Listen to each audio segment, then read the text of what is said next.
it was funny because you always knew, just this weird thing. There's always some old guy sitting in the corner of a room, dressed up like a cowboy, didn't look like he was, had much. And he was always the richest guy in town. And he was Right. always the one that when he spoke, didn't say much, but it was like Yeah. when he spoke, it's like, oh, everybody listens. And Yeah. for me, it's kind of like that. It's like I don't feel like I have to weigh in on every subject anymore. But the ones I do and when I do, oh yeah, I know what I'm doing. He's the Gen X truth teller, reminding us that real connection and real growth start with honest conversations. All right, Bradley, welcome to Shine AF. I am so excited to speak to you again. Anytime we can get together, I'm all for it. So, Good. It's good stuff. Thank you for having me. all right. So, you're the Gen X OG. You wrote one of the first business books for our generation. You're a Right. tennis prodigy, which I didn't know. Mhm. That was amazing. Now you're out here in California living your best beach life. And yes, folks, that's his backyard. I thought it was fake, but it's not. So, um, It's a real deal. yeah, that in itself is a journey. And then before we jump into my shiny AF questions, I just want to sit with you for a minute because you've seen a lot, you've lived a lot, you talk about this next 30 in a way that really makes people think. So tell me, what's this season of life feeling like for you right now? Wow. I turned 60 this year. Okay. And for me, it's twofold. Okay. I mean, I'm not gonna blow smoke up anybody's butt here. I mean, my 50s weren't, I say weren't great. That was like almost a second adolescence for me of just figuring shit out, of just and everybody, it's like, oh, it's a time of reinvention and reawakening. Yes, but it's also this weird sandwich thing, of older parents caring for them. Your kids are just starting out and you're just maybe figuring out what am I going to do. And for me, as I'm sliding into this, God willing, I get 90 out of this thing. My next 30, really, I finally feel I'm not all there. I'm feeling like I have my shit together, Yeah. but I'm sure a lot closer. And I think I've kind of whittled it down to at least, what's important, what Yeah. matters, and what I want to do. And I'm feeling a little more at peace Mm. with everything With- than I Yeah. have in a long time. I still chase more than I should, Yeah. but I feel like I'm um, at least a little more grounded than I Yeah. have been in decades.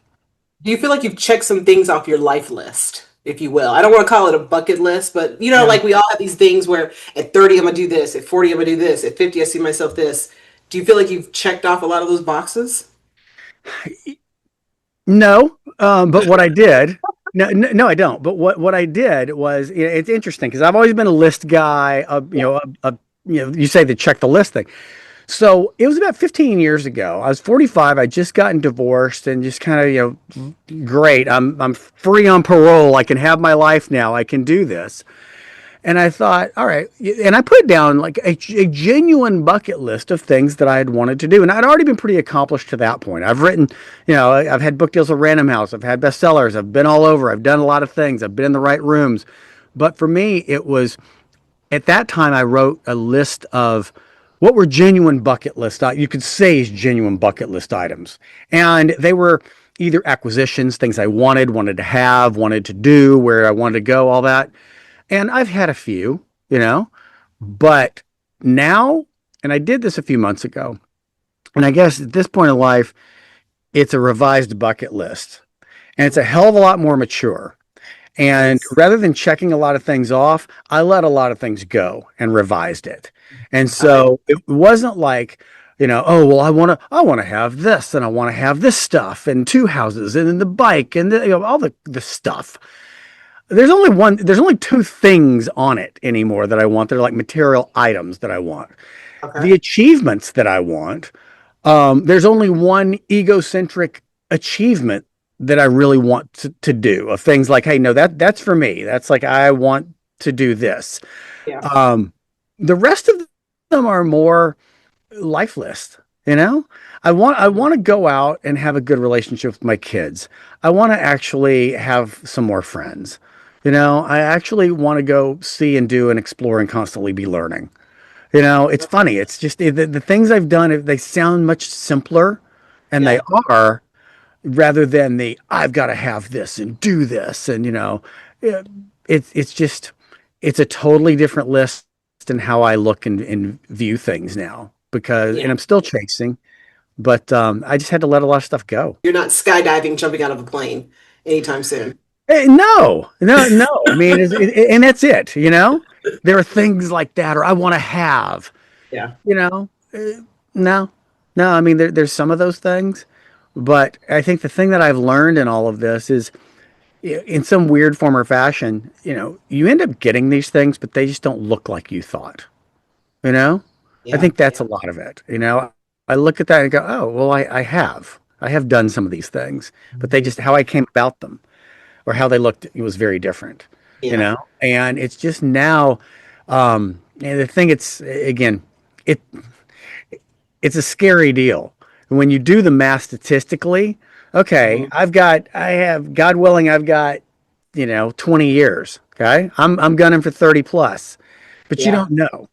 I think that's the thing for people, our age. That once you hit 50 plus, you start to really realize, hey, it's not about shuffle dancing. It's about you got friends dying, you got friends who are getting sick, you got stuff, and it could happen any moment.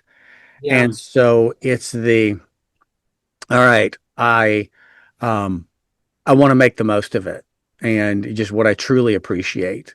I think I- sometimes it's hard, but I think that's kind of the stage that I'm in right now because Yeah. especially what we do with social media, with everything else, things are so freaking performative. It makes me Yeah. sick. It's all the if you're a dude, it's Everything is great. oh, everything's great. Everything's awesome. I'm making a shit ton of money, and my relationships are great, and I've got my testosterone in the nines, and I've got a six pack, or I got an ash you can bounce a quarter off of, and I'm like, okay, but Right. the reality is, and you and I've had these conversations, and you and I Yeah. know the reality Yeah. is when you kind of get past the mask and the bullshit, you're like, yeah, my knees hurt. Yeah, menopause sucks. Yeah, Hmm. I'm worried about my mom or dad. Yeah, one kid's great and one kid's a fuck up. It's Yeah. all whatever it is, Yeah. and those are the real things. And I've started to appreciate that, and with advanced adulting, what I call the equalizers. That's really it. You Yeah. know, because at some point we all are going to have these internal conversations, and that's it's so funny. I read recently, it's an interesting book. So Andrew McCarthy, remember from Brat Yeah. Pack. Okay, Yep. so he had a book come out recently. It's interesting because we think of him as like this guy we remember from Pretty in Pink. Animals fire, right? Yes, Animals Fire and Yeah. Pretty in Pink and all that. Yeah. Brilliant writer, just a great writer. But what's funny is he is written a book recently about friendships for men, Mm-hmm. and these are a lot of the real conversations that a lot of us have, and women have them too, and we have them about your own friendships, your own relationships, your own mortality, everything. And I think that's the thing is advanced adulting has even evolved some. And it started out as, hey, navigating relationships. You're fresh off a divorce, and what are you going to do? Okay, Yeah. well, I've been in a great relationship. Took me 50 plus years to find it.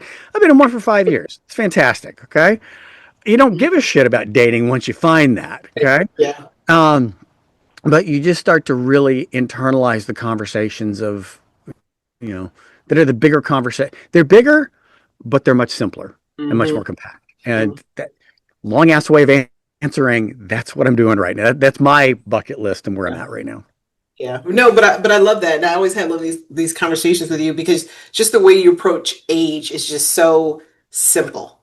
And that's how it should be. You know what I mean? People just, Hmm. I've seen people with doctoral thesis and people go on and on about aging and this and that. And like you said, just make that shit simple. Just, cut out all the noise. It's not that deep. So Yeah, it is, and and great, I love it. And it's so funny because in this whole world, I mean, world of midlife. I say midlife, and even that, yeah. midlife is, when you really do it. Again, advanced adulting was navigating midlife and beyond. Well, I'm approaching the beyond category pretty quick. And I think that's a thing is, really midlife is going to be, mathematically is going to be in your late 30s, early 40s. Hmm. But for now, we talk about longevity, and yeah, it'd be great to live to 90, 100, all that. But the fact is, what are you doing right now? Right. Right now, because you could stroke out next week. You could live another 35 years, whatever. But it's not. I've also changed how I define people. You say it's the second half. No, we're in thirds. It's a total third because you think about it. Really, when you think you grow up, okay, your Yeah. first 30 years, you don't know what you're doing. You really don't. Okay, you're just figuring it all out. Your Yeah. second 30 is that raising kids, career, trying to let go of some of the crap that happened in the first 30, Right. and now it's like, okay, I think it's like it's almost like being in high school or college. You're a Hmm. freshman, you don't know what the hell's going on. By the time you're a senior, you're like, okay, I think I got this figured out. Now Yeah. let's have some fun and do it. Yeah. It's so funny you said that because I've always thought my 20s were just like high school. I was just Mhm. older. That's all. You know what I mean? Yeah, yeah. So and it is interesting. I look at, if there's a regret, okay, a regret or a cautionary tale for anybody, it would be to slow down in those 30s and 40s. Because I Mm, look at it now, because my kids are grown, or things that I thought or did about myself. I would have done so many things differently in terms mm, of one, the first thing would be I would slow down. I'd slow down, and the things that annoyed me, and then I'm going to sound like a jackass, but I mean they annoy everybody. You're raising little kids and you're like, I'm frustrated, I got to do this, I got to run here, do this, handle whatever, and you're in this performative action mode, doing really just take slow down. Okay, yeah. it's cliche but true. It's going to go fast. Enjoy that. And the Yeah. other, again, people are going to agree with me or think I'm awful. Boy, I'd pull the trigger and cut some stuff much faster, during that period than I did. And what I mean is friends, jobs, marriage, whatever, you know, because you realize and you go, wow, that was 20 years I burned. Okay, what would I do with this? And you're here for a blink of an eye. Yeah. What hill am I going to die on? And that changes dramatically. Yeah. I call my corporate my Shawshank years, so I get it. I get it. Nice. Nice, Morgan Freeman. That's good. All right. Let's jump into our Shine AF questions. When you hear the phrase Shine AF, Bradley, what does that mean to you personally? Being authentically who you are and magnetic. Mm, So I love that you've called it shine and this branding with it. One of the questions I used to ask people or have them ask themselves when you're talking about who you're surrounded by, whether that's a partner, spouse, friend, whatever, is who are you and who are you with when you are your most shiny? Meaning, when mm, do you radiate the most? When do you just give off who you are and people are attracted to that? That's it. Who are you when you shine? And a lot of people don't know that. They don't ask that about themselves because they don't mm. know or feel what that's like to go, Right. no, I am in the groove. I am feeling, I'm totally feeling myself. What I say feels good. What I do feels authentic, and I don't have to put the brakes on any aspect of my life. Yeah. That's being shiny to me. Yeah. What's one moment in your life or career where you had to remind yourself to shine even when everything felt messy? Week to week. Um, yeah, going way back, when I wrote my first book at 27, got a book deal with Random House off of a journal of mine, and that was the first Gen X book. Okay, and I remember going back home and to Lubbock, Texas, and I visited a friend of mine who's now a federal judge, and it was interesting because I told him my idea, and he was just like, "Oh man, no, that's not going to work." Nobody, but people where we're from, they Yeah. don't write books. They don't do that. You went to Oklahoma. You went to a public school. Nobody does that shit. Get real. And I'm like, hold my beer. And I got a book deal with the biggest publisher on earth. Yeah. And it's moments like that I just kind of go. It in a way, it's the challenge. Of, oh, you want to say I can't? All right, let's go. Let's go game on this. Yeah. And maybe that's twisted, but I think there's that. I think it's things, and even with advanced adulting, I think we had talked about this in previous conversations. Over the past few years, I've lost several friendships, long, long, long friendships. And it was never a scorched earth, screw you type of thing. But it was one of these where I started to realize that the energy you were putting into that friendship or relationship, you weren't getting it back. Hmm. And maybe it had high value years ago, but it doesn't now. And a lot of it was like the things of like, you know, no one had your friends, your people closest to you. They don't have to agree with you. They don't have to even see everything as you do, but they sure as hell have to have your back. You know, That part. Yes. that's it. It's like, hey, I Yeah. don't understand it, don't get it, not my bag, but I respect it, and I want to see you win. Yeah. I've had several things like that where I'm like, I don't think these people are wanting to see me win on this. They don't have to get it. And for me, feeling the need to shine is a big deal. And the last thing, again, one question in three parts. For me, being shiny now doesn't have a damn thing to do with anybody else. It Yeah. has to do with me. Okay. It has to do with me. And there are really only about 4 or 5 people on earth that I give a shit about my kids, my person, you know, Yeah. those opinions matter, but because I want to do them proud. But for me, it's I look at this last 30, this next 30 as I'm doing this one for me. So I can Mhm. look back and go, all right, you did it. You kept a promise to yourself, Yeah. and you showed up as best you knew how and could, and you didn't leave anything in the tank. That's important to me. Yeah. I love that. So confidence isn't always loud. What does it look like for you when it's quiet? Sitting in the room, smiling and nodding, going, okay, yeah, that's it.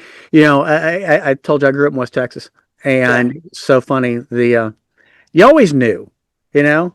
You're in Atlanta. I spent a long time in Dallas and Atlanta, and there are always people who are the showboaters. You know, Oh yeah. the Yep. the person with the best ideas doesn't talk the most. The person who is the most confident or the most successful isn't always the loudest. And growing up in West Texas, always it was funny because you always knew just this weird thing. There's always some old guy sitting in the corner of a room, you know, and dressed up like a cowboy, didn't look like he was had much. And he was always the richest guy in town. And he was Right. always the one that when he spoke, didn't say much, but it was like Yeah. when he spoke, it's like, oh, everybody listens. And Yeah. for me, it's kind of like that. It's like I don't feel like I have to weigh in on every subject Mhm. anymore. But the ones I do and when I do, oh yeah, I know what I'm doing. Yeah. And I think that's a big part of confidence right there. The other, especially given this age, is the old Dizzy Dean quote, of if you done it, it ain't bragging. And I think a lot of us, we go back to social media. You have so many Yeah. people who are these self-proclaimed, a thought leader, visionary, ass kicker, all this, Influencers. they're all hat no cattle. They've done nothing. Yeah. Or it's the people that are like, oh well, I can't say too much. That'll be bragging. I don't want to do anything. And I think a lot of times we fall into this category, okay?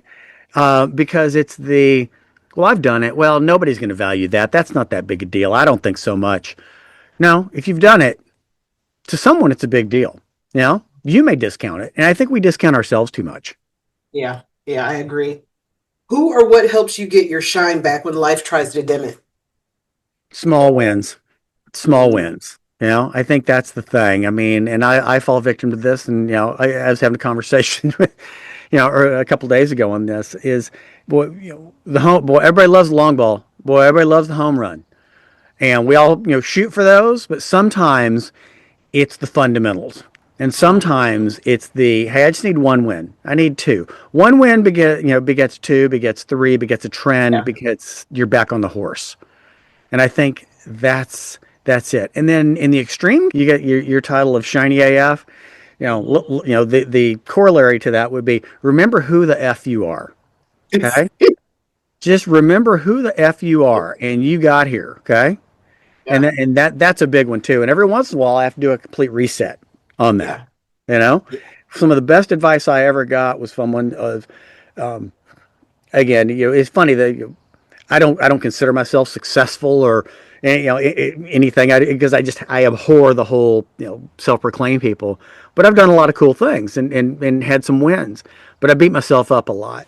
And it's funny that one of the best things I've ever had said to me was someone in my professional life said, if you just get out of your own damn way, she goes, Mm, you would just stop stepping all over yourself and overthinking stuff because I'm telling you, I've witnessed it. When you don't give an F and you are just yourself, not cocky, but just like, I've got this, he yeah, goes, you're unstoppable.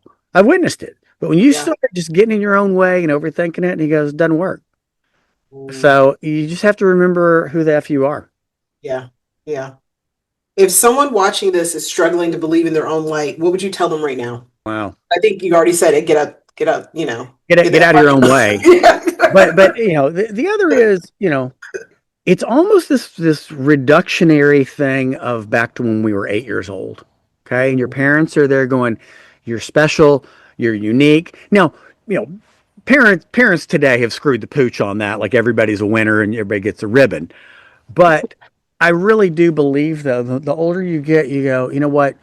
I'm unique. I got a weird way of looking at the world or unique way of looking at the world. And it's probably different than Joe Bob over here.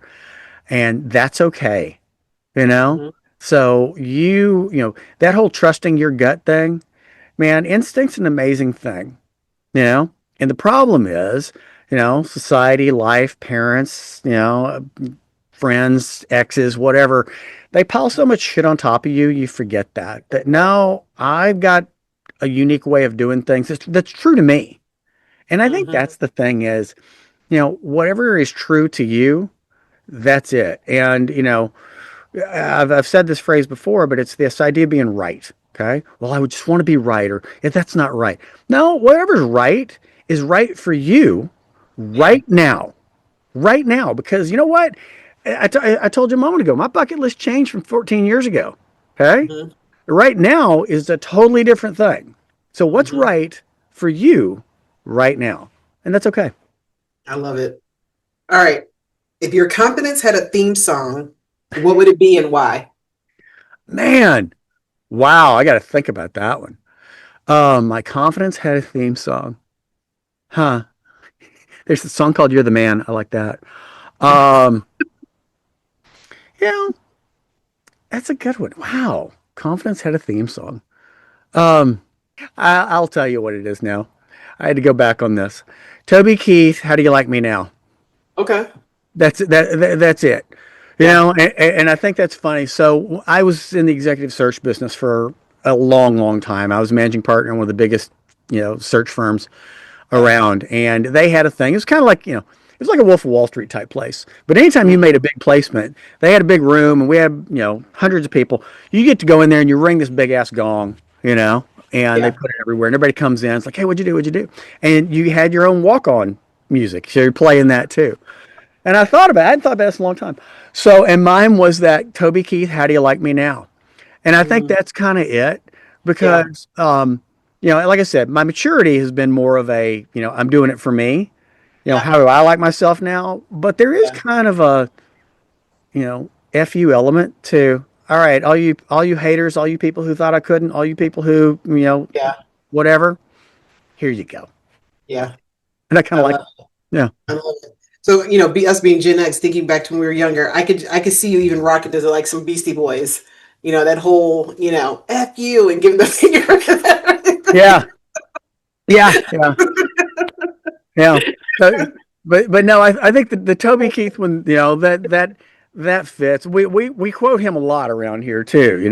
He's got another one about I'm not as good as I was once, but I'm as good once as I ever was, and that's the whole thing. Where we're like, I can't do half the things I used to, but I can do it once. One time I will nail you. That's it. So yeah. Right. So this one, I cannot wait to hear your answer. Who would play you in the movie version of your life? Wow. The baldness. I'm going with Bruce Willis. Okay. Um, I don't know. My kids used to joke around and go, it would be Paul Rudd for some sort of self-deprecating type of thing. Yeah. Um, I don't know. Probably one of those two. You Yeah, know. yeah, Yeah. nice. Yeah.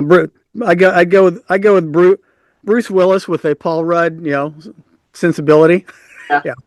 yeah. What's one trend or moment right now that makes you either roll your eyes or shout yes? Well, I think we touched on this a moment ago. The everybody's a they spoke at someone who spoke at TEDx, you know Alpharetta High woodshop class is not a keynote speaker.